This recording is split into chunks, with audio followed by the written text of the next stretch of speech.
So today I'm at Six Flags Great Escape, or formerly Six Flags Great Escape, now Enchanted Park's Great Escape. And I'm super excited. It's a small park, but it has a cool, like, quaint atmosphere, so I'm super excited to get in and ride some rides.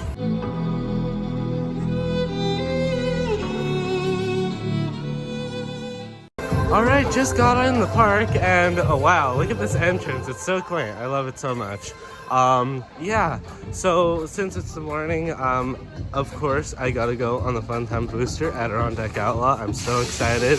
My second booster, the one in Six Flags St. Louis, is so good, so we'll see how this one is. I'm so excited. I do like the color scheme of this one a little bit better, I think, but I'll have to judge when I see it in real life. So let's go on Adirondack Outlaw.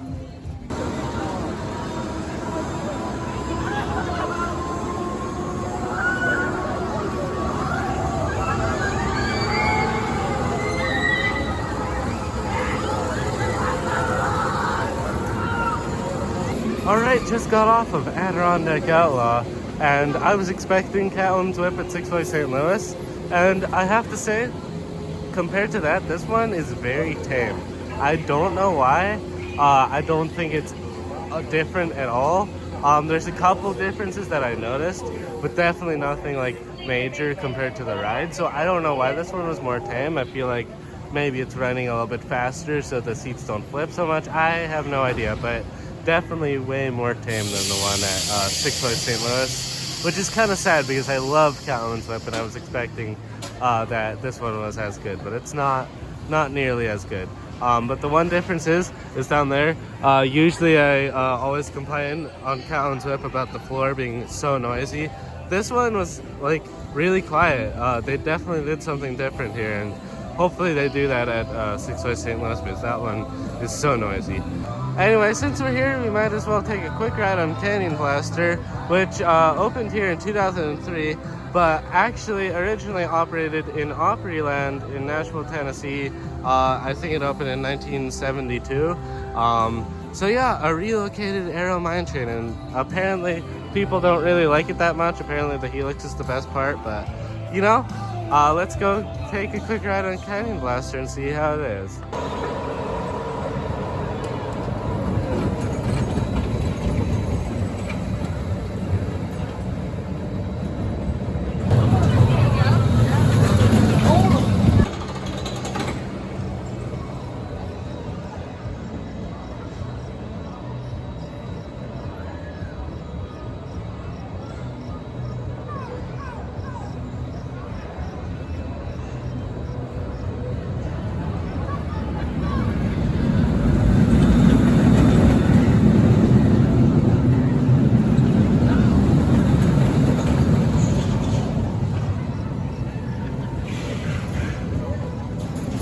Alright, I just got off a Canyon Blaster, and it's a ride. It doesn't really do much, and it's kind of janky. The smoothest part is actually like the middle of the bottom helix into the brake run, and I think that is because when they relocated in 2003, they probably retracted like this one section, because as you can see, the track braces are more round here, and up there it's more angular, so it's a completely different track design. And these newer round track design is like from the newer arrows, like Tennessee Tornado or something. So I feel like they retract it because it is really smooth into this brake run. The rest of it just doesn't do much. It's not really the best ride ever, but it's kind of fun. I'm glad they have it. And now it is time for Condor, a Husk Condor, and these rides are actually really rare now. The only other one I rode was at Six Flags Great America, and I always enjoy that one. I know they had one at Worlds of Fun for like a couple years, but that kind of failed. So yeah, they're kind of really rare rides. So let's get some rides in on the Condor.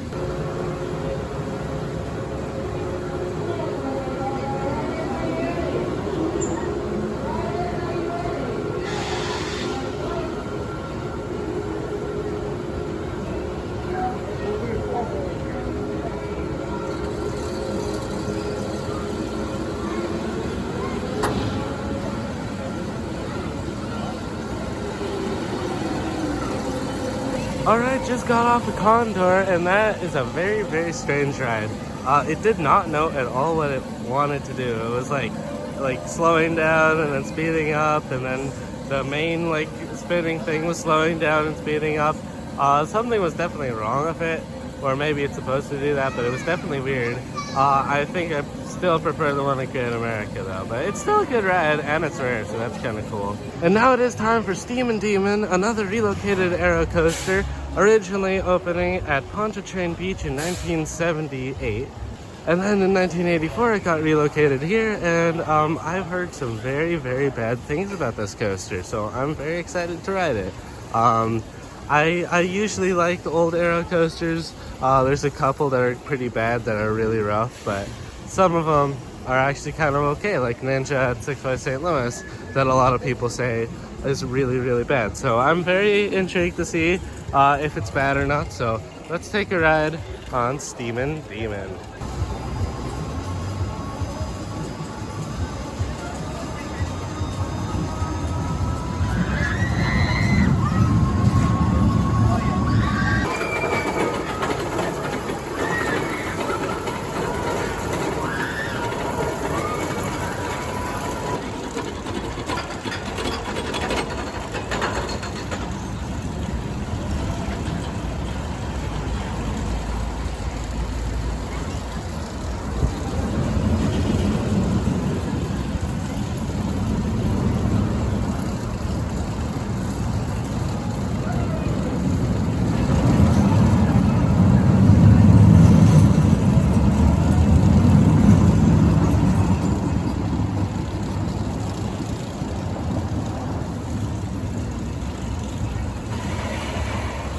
Alright, just got off of Steamin Demon, and is it as bad as people say? Really, of course not. There's plenty of aero loopers that I could say are more uncomfortable than this one. You know, maybe the one at Valley Fair, like any just corkscrew coaster is rougher than that. I mean, yeah, it's rough, it's an aero, but it's definitely not top 10 worst coaster ever. It's really good, actually. I mean, I'll ride it again for sure. So yeah, Steamin Demon, not as bad as expected. So now we're gonna go somewhere else in the park. I have no idea where, but somewhere. Alright, I guess I found the newest coaster in the park, the Bobcat, which opened in 2024 at the expense of a Intamin bobsled, which is kind of sad, which I honestly kind of would have rather rode than this, but we have this, so let's go ride a brand new Gravity Group family wooden coaster. I'm super excited. I've had really, really bad luck with Gravity Group coasters. I've seen 5 of them and only rode 1 of them, which is kind of crazy, but this one is operating. We'll see if it closes down by the time I ride it, but this will be my second Gravity Group out of 5 opportunities, which is crazy. But let's go ride Bobcat.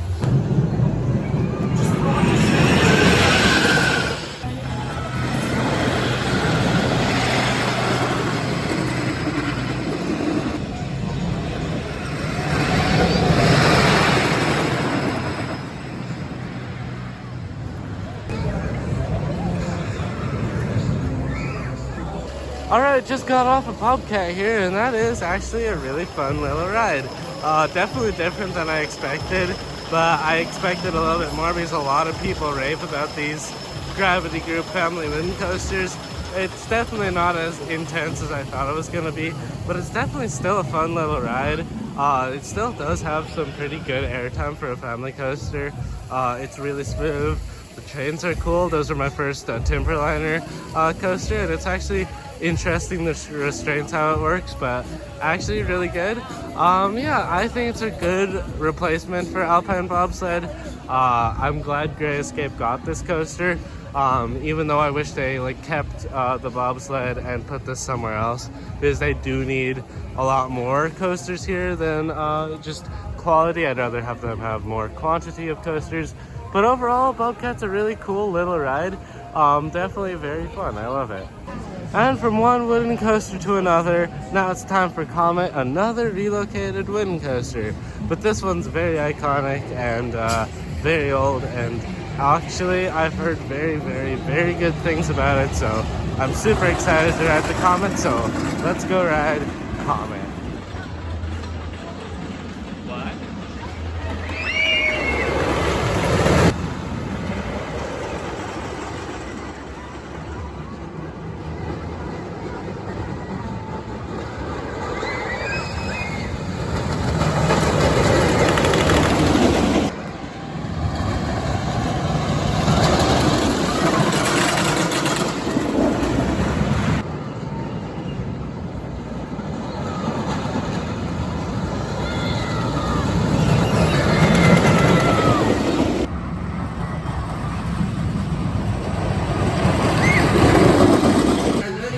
several rides on the Comet later, and oh my gosh, that is such a good coaster. I mean, of all of like the old style, out and back old wooden coasters, that's easily the best one out of all of them. That one's so good. The airtime hits on every hill. It's very, very smooth. Yeah, and also there's no line, which is amazing. Comet is amazing. I mean, before I would probably say the best old out and back wooden coaster would probably be Wild One at Six Flags America, RIP. But now it's got a replacement with this beautiful ride right here. Comet is awesome. I love it so much. Wow. Alright, now I've got a hankering for a flat ride, so let's go on that beautiful chance freestyle called Pandemonium. And I rode a chance freestyle a couple days ago for the first time at Six Flags New England. Definitely wasn't as good as I expected, so we'll see if like this outdoor version is maybe better, because it's supposed to be for like the ride itself and not the theming. So we'll see how it is. So let's go ride Pandemonium.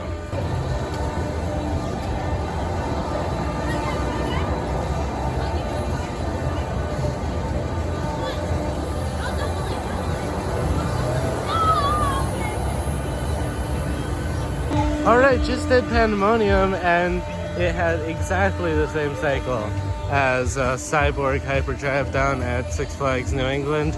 But I thought this one was better because like there's more things to look at to make it feel more intense. But I do wish they were just a little bit more intense. But at least this one felt more intense because there was a bunch of stuff to look at. Anyway, I haven't got enough flat rides because I just remembered that they have this, which is a indoor scrambler called the Blizzard. So let's go ride a beautiful scrambler. Alright, just got off at the Blizzard, a indoor scrambler with lights and music inside of an air-conditioned dome, and it's so good. That's by far the best scrambler ever. First of all, it has lights and music, which already enhances the ride experience a lot. And then it runs insanely fast, like faster than any other scrambler ever. It's so good. So yeah, if you ever come to Great Escape, please ride the Blizzard. It's awesome. Also, it's raining now, so that's fun. So the only other major coaster I need in the park is Flashback, a Vekoma Boomerang, and it's been testing all day and it hasn't opened, so that's kind of sad. I might not get the credit. But they repainted it and it looks really cool. I didn't even know they repainted it. It used to look like the one at my home park, Elitch Gardens, kind of like yellow and like pinkish, purplish supports. This looks really good, even though it looks like a beige mob color scheme, but it looks really good. Also, this park is awesome. It has a bunch of like little buildings to walk through, which is really awesome for a park that most parks don't have. But like, look how cool this is. Look at that.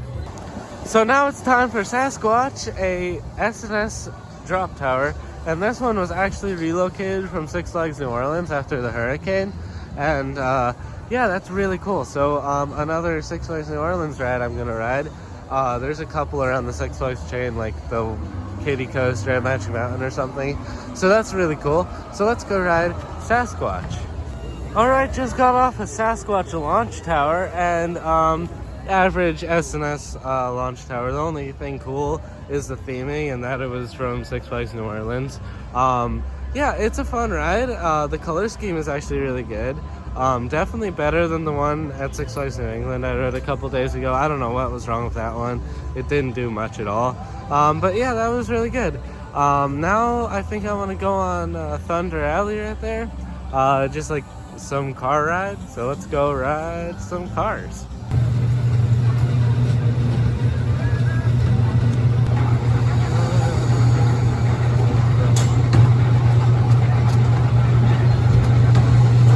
Alright, just got off of Thunder Alley, and that's actually a very fun car ride. I prefer that over any antique cars because they're electric and they're actually really fast.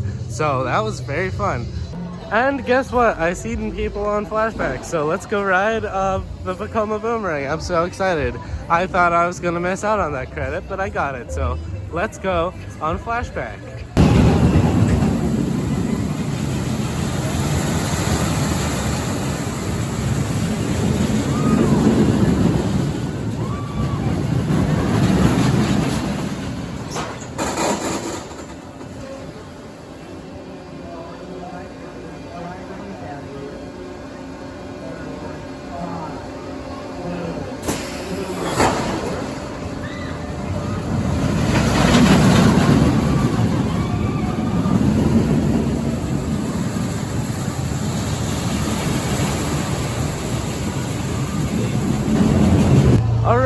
just got off a Flashback in the back row. It has new trains, which I never knew about either, so that's really good. I'm super surprised that, I don't know if Enchanted or Six Flags invested in the new paint and the new trains, but it definitely improved, that's for sure. You know, it's an average boomerang still, and actually I could tell it's probably a nasty one if it didn't have the new trains, but it's a pretty good boomerang. I just wish there was a lot less of them around, because there's just so many of those. Every single park I go to, there's a freaking boomerang I have to ride, which, I mean, I'm not really complaining because it is another ride. But yeah, Flashback is really fun. I'm glad they invested some money to improve it a little bit. I wish Elitch Gardens did it, but at least Great Escape did it, which is awesome. And with that, I am leaving Great Escape. And does it have the best roller coaster collection ever? No, not at all. Did I have so much fun? Yes, I did. This park is so quirky and cute. I love it. I love it. It's so cool. This park is awesome. They don't really have the best collection of rides. They should have some, like, a modern thrill coaster versions that would fit amazing. But I mean, how it is now, it's a very charming Six Flags park. Honestly, one of the more, actually the most charming Six Flags park ever.